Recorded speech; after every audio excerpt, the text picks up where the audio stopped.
कैसे हो? तो हम लोगों ने पिछली क्लास में टूल्स ऑफ कैलकुलेशन सीखा था, नहीं? और कैलकुलेशंस में प्रिसीजन, एक्यूरेसी था, साइंटिफिक नोटेशन, सिग्निफिकेंट फिगर था, राउंडिंग ऑफ था। ठीक है, साइंटिफिक नोटेशन में कैलकुलेशन, सिग्निफिकेंट फिगर में कैलकुलेशन। ठीक, उसके बाद कन्वर्जन फैक्टर की एक यूनिट को दूसरे में, दूसरे को तीसरे में कैसे कन्वर्ट करते हैं। ठीक है, कन्वर्जन फैक्टर पे क्वेश्चन बनता ही रहेगा, बहुत सारा क्वेश्चन बनेगा। ठीक है, सेपरेटली कोई और वीडियो भी हम लोग अपलोड कर लेंगे। कैलकुलेशन से जुड़ा एक टर्म है मोल का, उसको पढ़ते उसमें भी कैलकुलेशंस आएगा और उसमें भी हम लोग टूल्स सीखते रहेंगे और क्वेश्चन भी प्रैक्टिस करते रहेंगे। क्लियर? आज का हमारा टॉपिक है मोल कॉन्सेप्ट।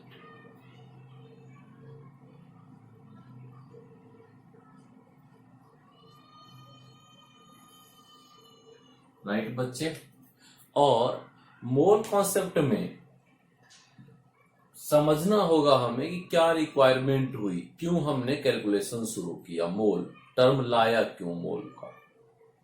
ठीक, तो देखो बच्चे, डेली लाइफ से शुरू करते हैं। बड़ा सारा काम हमें, ठीक, बड़े यूनिट्स में करना होता है। अब जैसे कहीं पे भी हम जाएंगे, एग लेना है तो हम क्या करते हैं, डजन्स में खरीदने की बात करते हैं या बेचने की बात करते हैं। ठीक है, डजन मतलब क्या हो गया, 1 डजन मतलब क्या, 12 का एक ग्रुप बना दिया हमने। जब भी हम डजन कहते हैं तो हमें क्या होता है, 12 की बात पता चलती है। ऐसे एक वर्ड यूज किया, सेंचुरी। सेंचुरी का मतलब क्या हो गया, 100। ठीक, तो इसी तरह से क्या होता है कि बहुत छोटा सा अमाउंट लेके थी सब्सटेंस का, तो उसमें भी नंबर ऑफ एटम मॉलिक्यूल्स बहुत ज्यादा हो जाता है। ठीक है, तो उनको मीनिंगफुल टर्म में कैसे लिखा जाए, उसके लिए हमने क्या किया, एक टर्म यूज किया, मोल। ठीक है, और उसी टर्म में कैलकुलेशंस करने लगे, जिससे क्या होता है कि कैलकुलेशन हमारा आसान हो जाता है और एक मीनिंगफुल टर्म समझ में आता है। ठीक है, हाँ, अब जैसे अगर हम रियल वैल्यू में लिखना शुरू करें तो बड़े सारे जीरो ही लगाने पड़ेंगे, फिर उसके काउंटिंग में प्रॉब्लम हो जाएगी। तो हम लोग मोल के टर्म में लिखते हैं तो छोटा सा टर्म बन जाता है। क्लियर? अब आता है यहाँ पर कि डिफाइन मोल, यानी मोल का डेफिनेशन क्या होगा और मोल हम किसको कहेंगे। राइट? क्लियर? तो क्या है, it is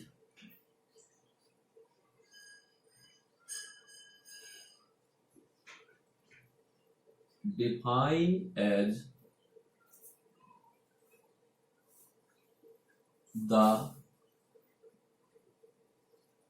amount of substance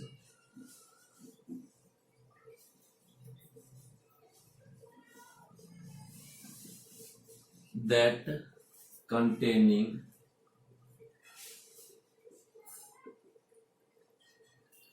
Avogadro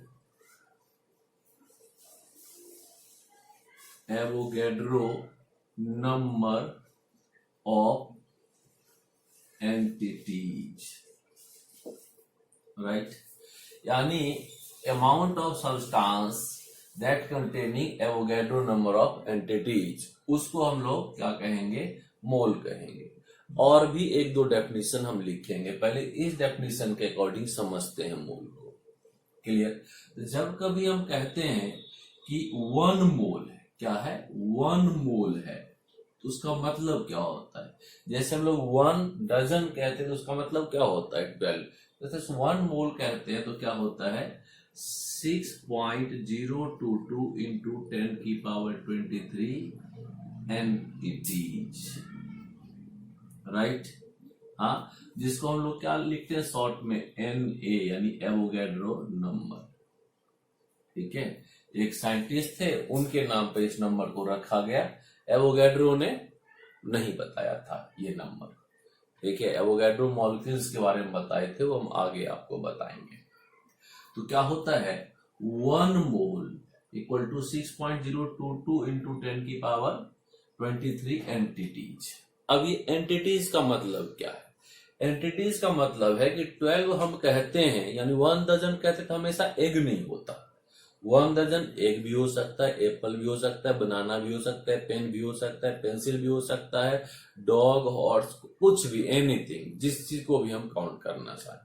ठीक है, ये होता है। यहां पर अगर हम क्या कहें 1 मोल, ठीक है, अगर 1 मोल हम क्या लेते हैं, एटम लेते हैं, तो क्या होगा उसमें Na Avogadro number of atoms होगा।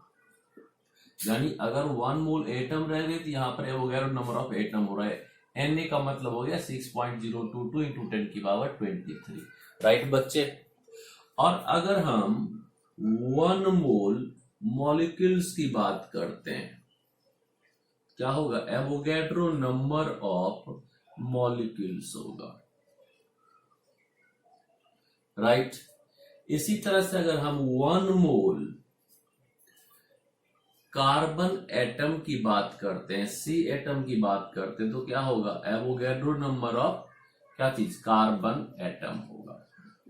यहां पर जो चीज रखेंगे हम, उतना ही एवोगैड्रो नंबर ऑफ एंटिटीज होगा। अगर हम 1 मोल रखते हैं तो क्या होता है, 1 मोल इलेक्ट्रॉन, प्रोटॉन या न्यूट्रॉन रखते हैं तो क्या होगा, Avogadro number of electron, proton या न्यूट्रॉन होगा। ठीक है, क्लियर। तो ये हो गया हमारा 1 मोल का डेफिनेशन कि जब हम डजन कहते हैं तो 12 एंटिटीज होगा, एप्पल, बनाना, रोज, वाटर बोतल, पेन, पेंसिल, कुछ भी। राइट। उसी तरह से जब हम 1 मोल कहते हैं तो Avogadro number of atom, molecules, ion, electron, proton, neutron, कुछ भी, कार्बन, ऑक्सीजन, हाइड्रोजन, जो रखेंगे वही होगा। क्लियर। ये हो गया 1 मोल का डेफिनेशन और उसको समझने का तरीका। अब आता है कि जनरली मैं पूछता हूं बच्चों से कि बच्चे बताओ एटम में क्या होता है, सॉरी क्या कहते हैं, मोल में क्या फिक्स होता है, मास, वॉल्यूम, नंबर या ऑल। ठीक है, आप लोग भी सोचो और आंसर अपने मन में निकाल के रखो कि अगर हम आपसे क्वेश्चन पूछ रहे हैं कि क्या होता है मोल में फिक्स, ठीक है, आपका आंसर क्या होगा। राइट। देखो क्या होता है, अगर हम 1 मोल कहते हैं, राइट, 1 मोल या मोल में क्या फिक्स होता है, मोल इज अ फिक्स्ड, ठीक है, part A, mass B, volume C, number D, all. क्या कहते हो आप, क्या लगता है, मास फिक्स होगा या वॉल्यूम फिक्स होगा या नंबर फिक्स होगा या तीनों चीज फिक्स हो सकता है। कई बार मैं क्लास में जब ये करता हूँ, हैंड रेज करवाता हूँ, बच्चे का, मैक्सिमम बच्चों का आंसर होता है कि ऑल, सारा चीज फिक्स होता है। राइट। कुछ बच्चे मास भी बोलते हैं, कुछ वॉल्यूम भी बोलते हैं, कुछ नंबर भी बोलते हैं। ठीक है, मगर बोल देते हैं सारा, ताकि 4 में से कोई कोई तो सही हो ही जाएगा। क्लियर। तो पहली बात, यहाँ पे मास को देखते हैं। अगर हम क्या लेते हैं, 1 मोल लेते हैं। राइट। 1 मोल हम एंटिटी चेंज कर लेते हैं बच्चे। राइट। अगर 1 मोल हम क्या लेते हैं, सोडियम लेते हैं, तो क्या होगा, 23 ग्राम। अगर एक एटम लेते तो 23U होता, बता चुका हूं मैं पहले। अगर 1 मोल सोडियम एटम लेते 23 ग्राम हो रहा है। और अगर 1 मोल NaOH ले रहे हैं, राइट, तो इसका मास कितना होता है, 40 ग्राम होता है। राइट। क्या होता है, 40 ग्राम होता है। इसी तरह से अगर हम 1 मोल CaCO3 लेंगे, क्या होगा, वो 100 ग्राम होगा। मोल हमारा फिक्स है 1, और उस 1 मोल में मास एंटिटीज बदलने से बदल रहा है, डिफरेंट हो रहा है। इसका मतलब क्या हो गया कि मोल फिक्स मास नहीं होता मोल में। राइट। अब आ गया वॉल्यूम को चेक करते हैं। 1 मोल लेते हैं, राइट, उसको यहां पर किसके टर्म में, मास के टर्म में चेक किए थे, अब इसको वॉल्यूम के टर्म में चेक करते हैं। राइट, 1 मोल लेते हैं, क्लियर, हाँ, और एसटीपी पर लेते हैं, स्टैंडर्ड टेम्परेचर और प्रेशर पे, तो क्या होता है 22.4 लीटर होगा। 1 मोल कोई भी गैस लेंगे तो गैसियस सब्सटेंस, ठीक। और अगर इसको एनटीपी पर, नॉर्मल टेम्परेचर प्रेशर पे लेंगे तो 24.7 लीटर होता है, क्लियर। तो यानी वॉल्यूम क्या होता है, टेम्परेचर प्रेशर पे डिपेंड होता है। एसटीपी, एनटीपी, एनटीपी को आरटीपी भी कहते हैं, room temperature and pressure, state of matter में इसके बारे में डिटेल से पढ़ते हैं हम लोग। तो क्या हो रहा है, चेंज हो रहा है। अगर हमने यहाँ पे कोई और टेम्परेचर प्रेशर चेंज कर दिया, ठीक, जैसे SATP लगा देते हैं, यहाँ वैल्यू क्या होता है, समथिंग और लीटर हो जाता है। यानी क्या हो गया कि यहाँ पे हमने क्या किया, पैरामीटर चेंज किया, तो क्या हो गया, मोल 1 ही रहा और उसका वॉल्यूम बदल रहा है, तो क्या होगा, वॉल्यूम भी फिक्स नहीं होगा। और जब ये मास फिक्स नहीं है मोल में, वॉल्यूम फिक्स नहीं है, तो क्या हो गया, ऑल का आंसर तो ऐसे कैंसिल हो गया, तो क्या होगा, नंबर फिक्स होगा। मगर चेक कर लेते हैं कि नंबर फिक्स है या नहीं है। नंबर के टर्म में चेक करते हैं, हम क्या लेते हैं, 1 मोल। अब देखो 1 मोल हमने लिया, राइट, 1 मोल अगर हमने लिया है सोडियम, तो क्या होगा, Avogadro number of sodium atoms, right. और अगर हमने लिया है यहां पर 1 मोल ऑक्सीजन, तो क्या होगा, Avogadro number of oxygen molecules, right. और अगर हमने यहां पर लिया है 1 मोल इलेक्ट्रॉन, प्रोटॉन या न्यूट्रॉन, तो क्या होगा, Avogadro number of electron, proton और न्यूट्रॉन ही होगा, ठीक।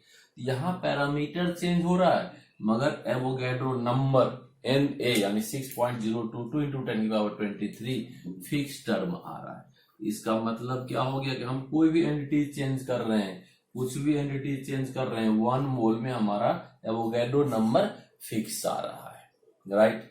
यानी मोल में क्या होता है, एक फिक्स नंबर होता है जिसका वैल्यू क्या होता है, 6.022 इंटू 10⁻23। ये भी आपको याद रखना है, मैं बता दूं, ठीक है, कि 1 मोल कॉन्सेप्ट में लिख देता हूं यहाँ पर 6.022 इंटू 10⁻23 एंटिटीज होता है 1 मोल में। ये हमें एक आज का टर्म है जो क्या करना है, लर्न ही रखना पड़ेगा, क्लियर। और इसको किससे रिप्रेजेंट कर देते हैं, Na एवोगैड्रो नंबर से रिप्रेजेंट करते हैं, क्लियर। आज हमारा एक ये कॉन्सेप्ट क्लियर हुआ कि मोल क्या होता है, अमाउंट ऑफ सब्सटेंस होता है जिसमें एवोगैड्रो नंबर यानी नंबर फिक्स होता है, मोल का मास वॉल्यूम फिक्स नहीं होता, ठीक है। हाँ, किसी एक स्पीशीज के लिए वो फिक्स हो सकता है, क्लियर। इसके बाद आता है बेटे कि हम लोग मोल को फिक्स कर लिए, मोल का टर्म फिक्स हो गया।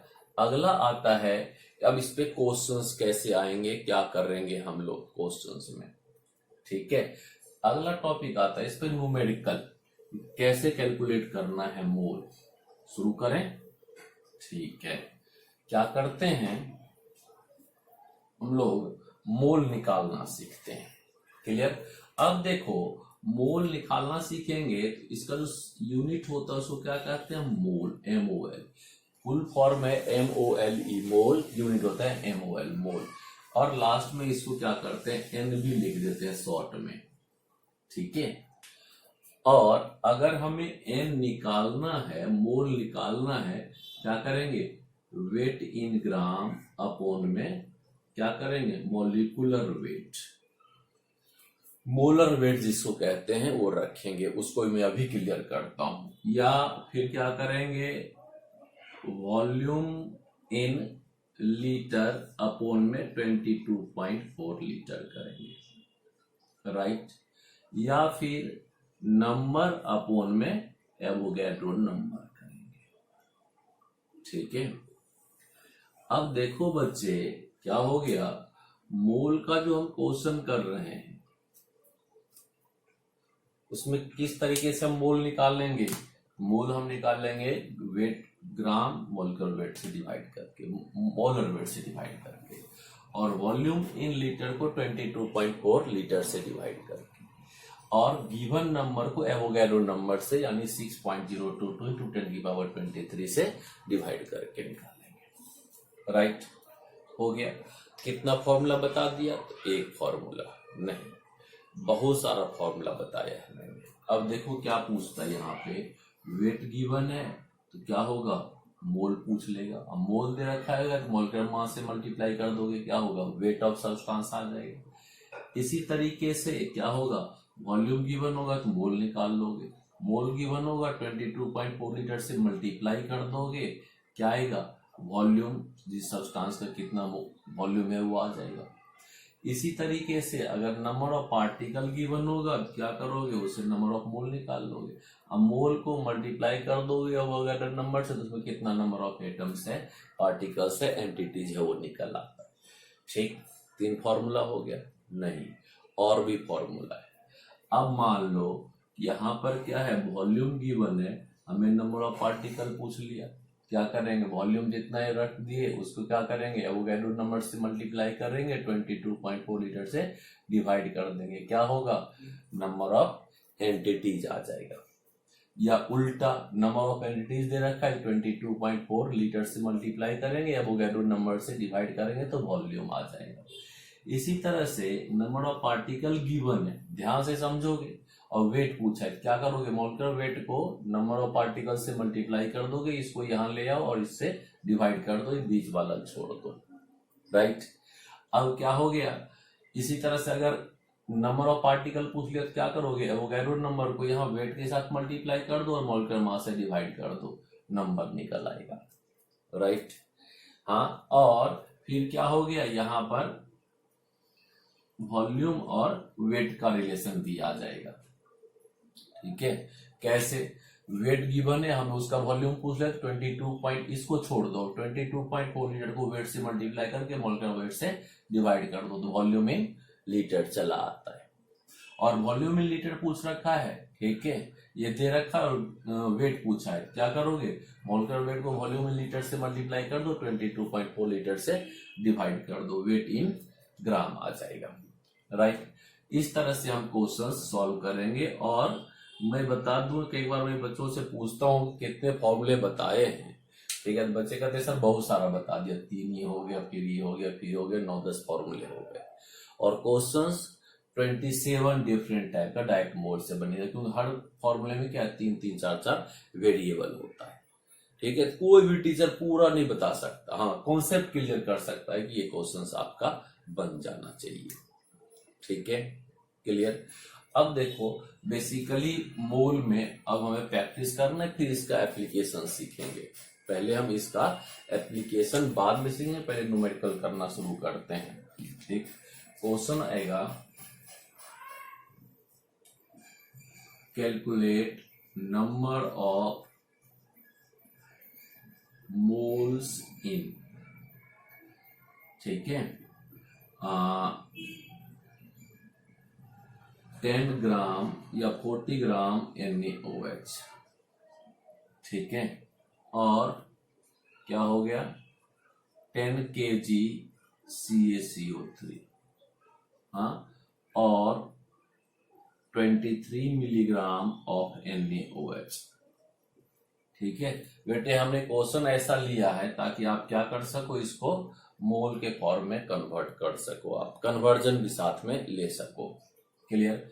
अब देखोगे, मोल ऑफ NaOH निकालना है, कितना हो गया, 40 ग्राम, और Na23O 16 और 1 कितना हो जाता है, 40, कितना हो जाएगा इसका, 1 मोल NaOH आ गया आपका। राइट, अब देखोगे 10 kg ऑफ CaCO3 है, क्या निकालना है, N ऑफ CaCO3, तो कितना हो जाएगा यहाँ पर, ये हो गया 10 kg, मगर kg से नहीं काम चलेगा, इसको ग्राम में कन्वर्ट करोगे तो क्या होगा, 10 की पावर 3 से मल्टीप्लाई कर दोगे। मैंने यहाँ बताया था कि क्या होता है, 1 ग्राम और उसमें 1000 क्या होता है, 1 किलोग्राम में 1000 ग्राम होता है। अब इसको किससे डिवाइड कर दोगे, इसका मास कितना होता है, 100 से, नहीं, CaCO3 का मास कितना होता है, 100 होता है, राइट। ये 2 जीरो से इसका कैंसिल हो गया, कितना हो जाएगा 100 मोल क्या CaCO3। क्लियर। इसी तरह से यहां पर क्या होगा, मोल ऑफ NaOH निकालना है। आप क्या करोगे 23 इंटू 10⁻³ अपॉन में 23 ग्राम कर दोगे, राइट। क्या होगा 23 से 23 कैंसिल हो गया, क्या होगा मोल ऑफ NaOH कितना आ जाएगा बच्चे 10⁻³ मोल ऑफ NaOH आ गया, राइट। हमने क्या किया बेटे, इस फॉर्मूले को यूज कर लिया। हाँ, अभी मिक्स नहीं कर रहा हूं मैं, सिर्फ डायरेक्ट क्वेश्चन कर दिया। हाँ, और कन्वर्जन फैक्टर प्रैक्टिस में डाल दिया है। आप लोग खुद से सॉल्व करो, फिर देखो कि आपका आंसर आ रहा है कि नहीं आ रहा है, या समझ लो कोई अपने आप क्वेश्चन सॉल्व करो। एनसीईआरटी में बड़े सारे क्वेश्चंस नहीं है, मैं कुछ क्वेश्चन सेट करूंगा आप लोग को। उसके बाद ये हो गया मास वाले में। अब आता है हमारा क्या चीज, मोल इन 11.2 लीटर ऑफ CO2। क्लियर। उसके बाद 112 ml ऑफ नाइट्रोजन और 1 मीटर क्यूब ऑफ ऑक्सीजन। ठीक, ये 3 क्वेश्चन दे दिया। यहां भी कन्वर्जन फैक्टर हमें यूज करना पड़ेगा। मोल ऑफ CO2 निकालोगे 11.2 लीटर अपॉन में 22.4 लीटर।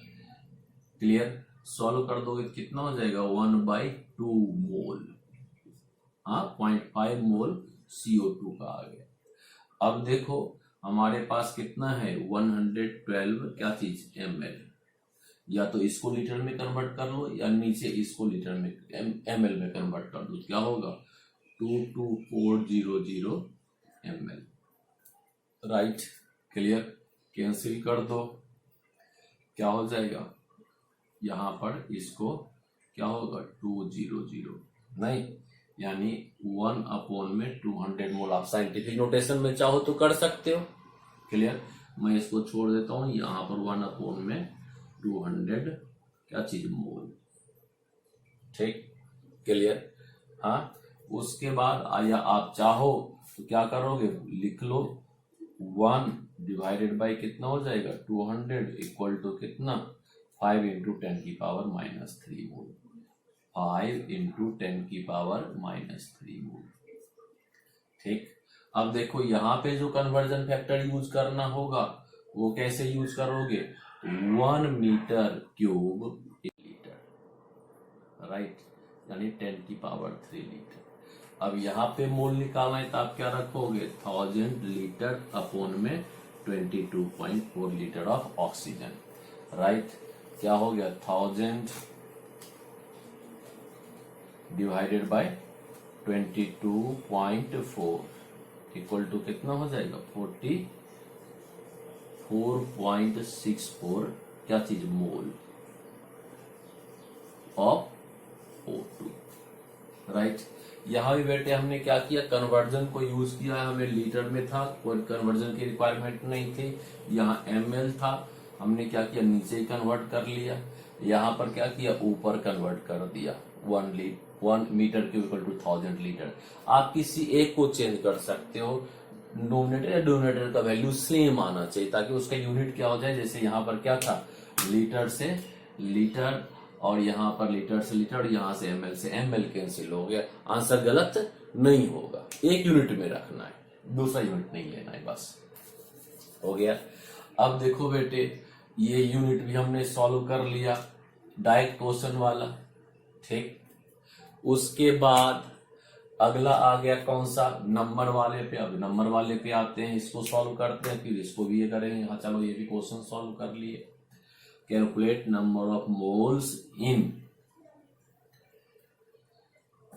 ठीक है, चेंज करते हैं इसी में डाटा। कैलकुलेट नंबर ऑफ क्या चीज moles in 3.011 into 10⁻23 atoms of O2।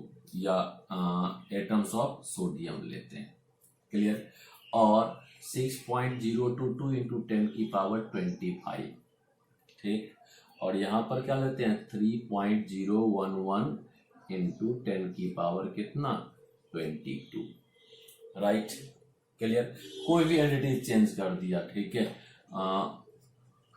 Molecules of O2, molecules of O2, ठीक है। और एटम ऑफ क्या चीज नियॉन, ये सोडियम है Na, neon atom, right. Clear. अब देखो बेटे इसको हम कैसे सॉल्व करेंगे। हमारे पास क्या है, ये फॉर्मूला है। Na का वैल्यू आपको पता है क्या होगा 3.011 इंटू 10 की पावर 23 अपोन में 6.022 इंटू 10 की पावर 23 कैंसिल हो गया, क्या हो गया 1/2, यानी कितना हो जाएगा 0.5 मोल या 1/2 मोल ऑफ क्या सोडियम एटम। आप एंटिटीज लिखा करोगे, ये किसका मोल है, इतना एटम, सोडियम एटम। और यहां पर कितना हो जाएगा 6.022 इंटू 10 की पावर 25 अपोन में 6.022 इंटू 10 की पावर 23। ये प्री एक्सपोनेंट कैंसिल हो गया। यहां पर कितना बचेगा 10 की पावर 2, यानी कितना हो जाएगा 10 की पावर 2 और क्या चीज 100 mole of oxygen molecules, right बच्चे, हो गया। इसके बाद देखोगे यहां पर लास्ट क्वेश्चन में क्या है 3.011 इंटू 10 की पावर 22, ठीक। और इसको डिवाइड कर लो आप लोग किससे 6.022 इंटू 10 की पावर 23 से। क्लियर। अब देखो ये कितना हो गया ऊपर जाएगा, ठीक है। कितना हो गया ये 10 की पावर -1 और ये कितना हो जाएगा 2।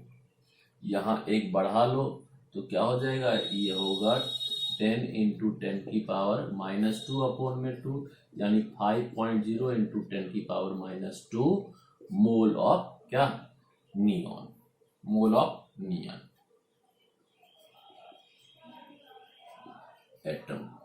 इस तरह से आप क्या कर सकते हो, सॉल्व कर सकते हो क्वेश्चन। हमारा क्या हो गया तीसरा पार्ट भी सॉल्व हो गया डायरेक्ट, और तीनों पे 3-3 क्वेश्चन हमने सॉल्व किया है, राइट बच्चे। क्लियर हो गया। तो ये हमारा क्या था मोल पे डायरेक्ट क्वेश्चन की डायरेक्ट क्वेश्चन पुट कर रखा है और उस पे सॉल्व करना है। बेटे एनसीईआरटी में कम क्वेश्चन है, आप किसी और जगह से क्वेश्चन ले सकते हो, या मैं आपको व्हाट्सएप ग्रुप जिन बच्चों का बना हुआ होगा उनको मैं व्हाट्सएप पे क्वेश्चन सेंड कर दूंगा, ठीक है। बाकी बच्चे जिनको जिस पे चाहिए वो कमेंट करेंगे तो उनको भी मैं क्वेश्चंस प्रोवाइड कर दूंगा। तब तक आप प्रैक्टिस करते रहिए, अगली क्लास भी मोल का ही होगा, इस पे ही क्वेश्चंस करेंगे, ठीक है। राइट, बाय, मिलते हैं अगली क्लास में।